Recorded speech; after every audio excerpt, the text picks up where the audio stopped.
नमस्कार साथियों। आज मैं आपको इलेक्ट्रॉनिक मीडिया की एक सच्चाई बताता हूँ, एक असलियत बताता हूँ, या कहें कि एक रहस्य बताता हूँ, अंदर की बात बताता हूँ। क्योंकि मैं बहुत दिन से इलेक्ट्रॉनिक मीडिया पे जा रहा हूँ, टीवी डिबेट्स में हिस्सा लेता हूँ और मुझे उनकी बहुत अंदर तक की बातें पता हैं। कुछ चीज़ें आपको भी पता हैं, लेकिन एक दो चीज़ें ऐसी हैं जिन्हें आप देखते तो होगे और सोचते होगे कि ऐसा कैसे होगा, लेकिन उनकी अंदर की बात पता नहीं है आपको, उनके अंदर की असलियत पता नहीं है। ये जो ख़ास तौर से न्यूज़ चैनल ये जो सर्वे कराते हैं कि हमने ओपिनियन पोल ली या हमने जो है पब्लिक सर्वे कराया, और जो उस पे जो है जो टीवी डिबेट्स करते हैं उसमें जो ऑडियंस बैठाते हैं, इन दोनों की आपको मैं असलियत बताना चाहता हूँ।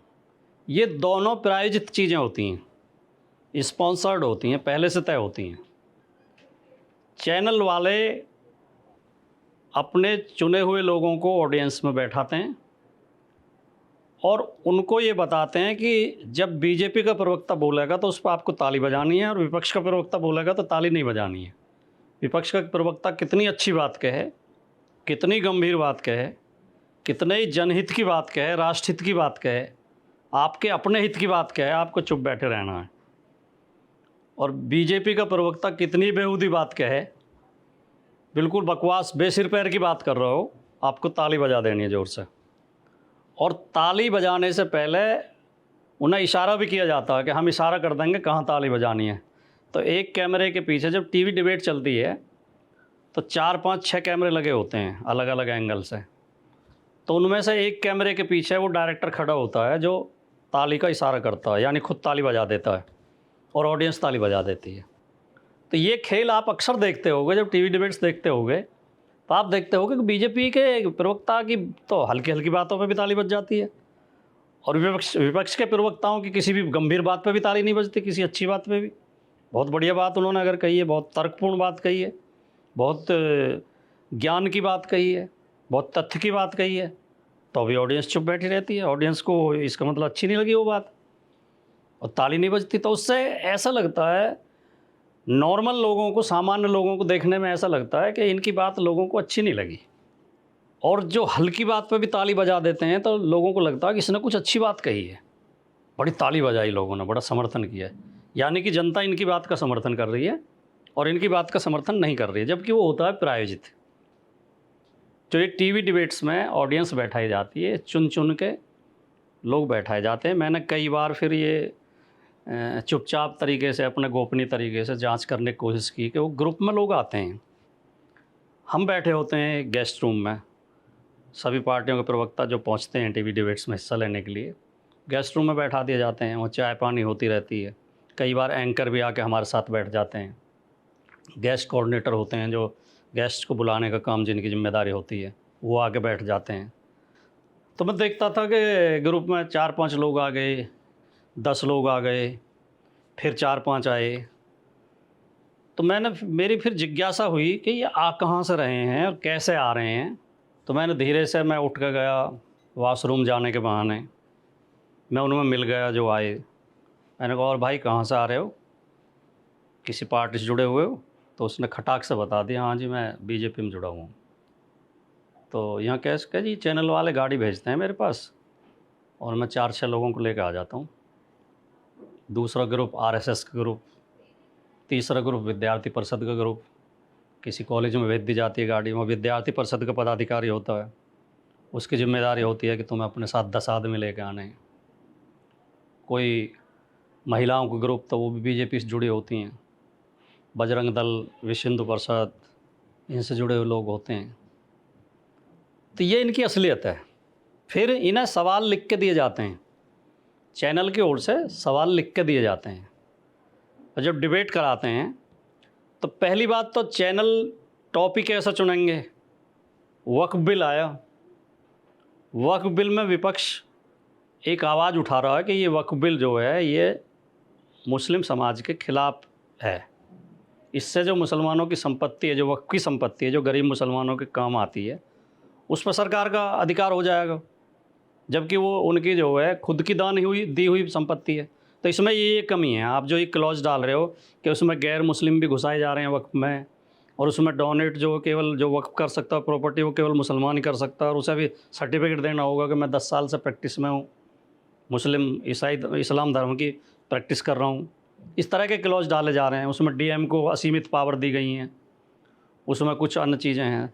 तो उनका विरोध तकनीकी आधार पर, जनहित के आधार पर, सामाजिक जो समुदाय है, जिस समुदाय से वो संबंधित है, उसके हित अनित के आधार पर और भारतीय संविधान के आधार पर उसको विरोध किया जा रहा है, या उसमें सुझाव दिए जा रहे हैं, उसमें अमेंडमेंट किए जा रहे हैं।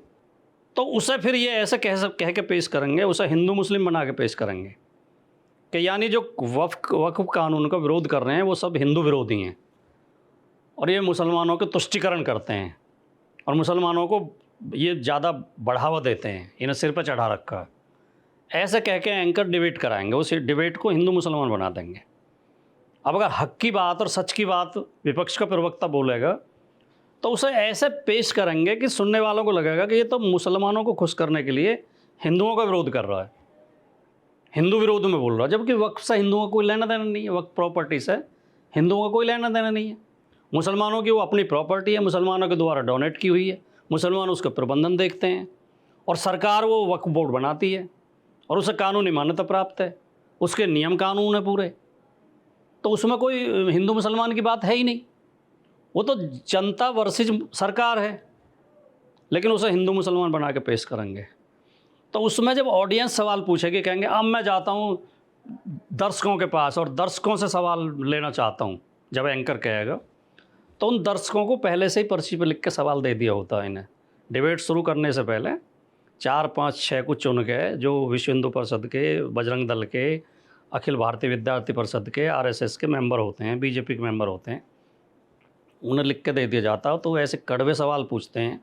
अब बहस चल रही है वक्त पे, अब वो एंकर का दिया हुआ या चैनल का लिखा हुआ सवाल, प्रायोजित सवाल, उसे रट के बैठेगा वो, और वो हमसे पूछेगा। मैं समाजवादी पार्टी के प्रवक्ता से पूछना चाहता हूँ कि समाजवादी पार्टी ने अयोध्या में गोली चलवाई थी और इतने हिंदुओं को मार दिया था। अब इसको वक्त से कोई लेना देना नहीं है, लेकिन माहौल बनाना है, समाजवादी पार्टी को हिंदू विरोधी घोषित करना है और बीजेपी को हिंदू हितैषी घोषित करना है। और फिर कोई एक मियाँ बैठा होगा, कोई गोल टोपी वाला मियाँ, उसे भी पहले लिख के दे देंगे, वो भी कहीं ना कहीं घुमा फिरा के आरएसएस से जुड़ा होगा, उसे भी समझा के बहला फुसला के लाए होंगे, उससे भी मुसलमानों के खिलाफ बुलवा देंगे, उससे भी वक्फ बिल के समर्थन में बुलवा देंगे, और उस पर जो कैमरे के पीछे डायरेक्टर खड़ा है वो पब्लिक से ताली बजवा देगा। तो ये माहौल बनाया जाता है। तो ये टोटली प्रायोजित होता है, ये जनता की अपनी राय नहीं होती, न ये जनता स्वतंत्र होती है, न ये जनता स्वतः आई हुई होती है कि अपने आप आते हैं लोग। क्योंकि जब स्टूडियो में आके, स्टूडियो में हर कोई तो एंट्री भी नहीं हो सकती कि हर किसी की, जिसे चैनल के लोग चाहेंगे, चैनल का मैनेजमेंट चाहेगा, उसकी एंट्री होगी। तो जो चल के 10-20 किलोमीटर दूर से चल के आए हैं और स्टूडियो में आके बैठे हैं, तो किसी के द्वारा तो लाए गए होंगे। या तो आप निष्पक्षता की बात तब कर सकते हैं, या बैलेंस की बात तब कर सकते हैं कि अगर 100 लोग ऑडियंस में बैठे हैं तो 25-25 लोग 4 पार्टी लेकर आएँ, पार्टियों से कह दें आपके अपने आदमी लेकर आएँ आप, या किसी गांव में या कॉलोनी में आप सार्वजनिक रूप से सूचना चिपकवा दें, ढिंढोरा करवा दें कि फलां दिन फलां बजे इतने बजे डिबेट होगी और उसमें कोई भी आके हिस्सा ले सकता है, तो मान सकते हैं। अब जिन्हें पता है, आम आदमी को क्या पता कब डिबेट रिकॉर्ड हो रही है और कब वो ऑन एयर हो रही है। तो जो लाए गए हैं वो स्वाभाविक प्रायोजित हैं, और वो उन्हें सवाल दिए गए हैं और उन्हें बताया गया कि किसकी बात पर ताली बजानी है, किसकी बात पर ताली नहीं बजानी है। तो पहली बात तो ये। दूसरी बात, जो सर्वे होते हैं, सर्वेक्षण होते हैं, टोटली फर्जी होते हैं। 2024 के चुनाव में मोदी जी के मुंह से गलती से निकल गया अब की बार 400 पार, तो सारे चैनल चिल्लाते रहे, पूरे चुनाव चिल्लाते रहे कि अब की बार 400 पार, और सारे सर्वेक्षण में, सारे पब्लिक ओपिनियन में 400 सीट देते रहे बीजेपी को। आई 240। उत्तर प्रदेश में बीजेपी को 75 सीट देते थे, हमें 5 देते थे समाजवादी पार्टी को, इंडिया गठबंधन को। बीजेपी 75-76, 75-76, सब टीवी चैनलों के, सारे टीवी चैनल, किसी की 75, किसी की 76, किसी की 74, और इंडिया गठबंधन को 4-5-6 के हमने सर्वे किया और हमारे सर्वे में 30,000 लोग शामिल हुए और हमने ये सवाल पूछे और किसको कितनी सीट आएंगी, फिर दिखाते थे। देखिए बड़ी तस्वीर, सर्वेक्षण की तस्वीर, लोगों की राय, आम जनता की राय, मतदाता की राय। बीजेपी 74, 75, 76, इंडिया गठबंधन 4, 5, 6 और जब रिजल्ट आया तो इंडिया गठबंधन के 43, समाजवादी पार्टी 37, बीजेपी 33, 33। कहाँ गए सर्वेक्षण? कहाँ सर्वेक्षण कर रहे थे भाई? किससे पूछ रहे थे जाके? और एक काम करते हैं कि चलते शो में जब ये बात कराते हैं, कहीं इनका संवाददाता खड़ा है कहीं बाज़ार में, कहता हूँ मैं अब लोगों से बात करता हूँ, तो चारों पांचों लोग बीजेपी के पक्ष में बोलेंगे, विपक्ष से सवाल पूछेंगे, विपक्ष के खिलाफ बोलेंगे। बीजेपी को कुल 31% वोट मिल रही हैं। 69% वोट बीजेपी के खिलाफ जा रही है। आपको 31% में से ही सारे लोग मिल रहे हैं जो बात कर रहे हैं, आपको 69% में से आदमी नहीं मिल रहा। जो 69% पब्लिक है उसमें से कोई आदमी कैमरा के सामने नहीं आ रहा। इसीलिए इन न्यूज़ चैनल्स की, टीवी चैनल्स की साख दिन पे दिन गिरती जा रही है। इनका विश्वास ख़त्म होता जा रहा है। इनकी टीआरपी रोज़ नीचे गिर रही है। इन्हें लोगों ने देखना बंद कर दिया है। लोग इनकी असलियत समझने लगे हैं। आप कोई बात लगातार झूठ बोलोगे, लगातार झूठ बोलोगे, लगातार झूठ बोलोगे तो पब्लिक क्या करेगी? पब्लिक आपके चैनल को तो बंद कर नहीं सकती, अपना टीवी बंद कर देगी। तो लोग ऊब गए हैं इनसे। अब लोग जो है टीवी पे मूवी देखना पसंद करते हैं, सीरियल देखना पसंद करते हैं, लाइव शो देखना पसंद करते हैं। जो वो आते हैं हंसी वगैरह के जो शो आते हैं, कॉमेडी शो, वो देखना पसंद करते हैं, लेकिन न्यूज़ देखना पसंद नहीं करते। और न्यूज़ में भी न्यूज़ की डिबेट तो देखना कतई पसंद नहीं करते। सर्वे और ये जो ड्रामा करते हैं उसे देखना पसंद नहीं करते। अगर देख लिया थोड़ी बहुत देर तो जिसमें खाली समाचार देते हैं कि 20 मिनट में 200 खबरें, वो थोड़ी बहुत देख लिया, थोड़ी बहुत देर देख लिया तो देख लिया। वरना न्यूज़ चैनल पर डिबेट आजकल कोई इसलिए नहीं देख रहा कि सब लोगों को पता चल गया कि ये प्रायोजित डिबेट होती हैं। इनके टॉपिक बीजेपी मुख्यालय से तय होकर आते हैं। रोज़ाना इन्हें हिंदू मुसलमान डिबेट करनी है। एक तरफ 2 मियाँ दाढ़ी वाले मियाँ बैठा देंगे गोल टोपी वाले, दूसरी तरफ 2 तिलकधारी बैठा देंगे मोटी मोटी माला पहना के, और उन्हें मुर्गे की तरह लड़ाते हैं और उनसे एक दूसरे को गाली दिलवाते हैं, देश का माहौल ख़राब करते हैं और अपने लालच के लिए, अपने स्वार्थ के लिए, अपने आर्थिक हित के लिए देश के सामाजिक ताने बाने को नष्ट करने का काम कर रहे हैं। इसलिए लोगों ने इन चैनलों पर विश्वास करना और इन्हें देखना बंद कर दिया। तो मैं खाली ये 2 बात आपको बताना चाहता था कि ये जो डिबेट में ऑडियंस बैठी होती है इसकी सच्चाई क्या है, और ये जो टीवी चैनल सर्वे करते हैं, जो सर्वेक्षण करते हैं, जो ओपिनियन पोल कराते हैं, इनकी असलियत क्या है। ये दोनों फर्जी होते हैं, प्रायोजित होते हैं और सारे एक पार्टी के हवा बनाने के लिए किए जाते हैं। नमस्कार, जय हिंद।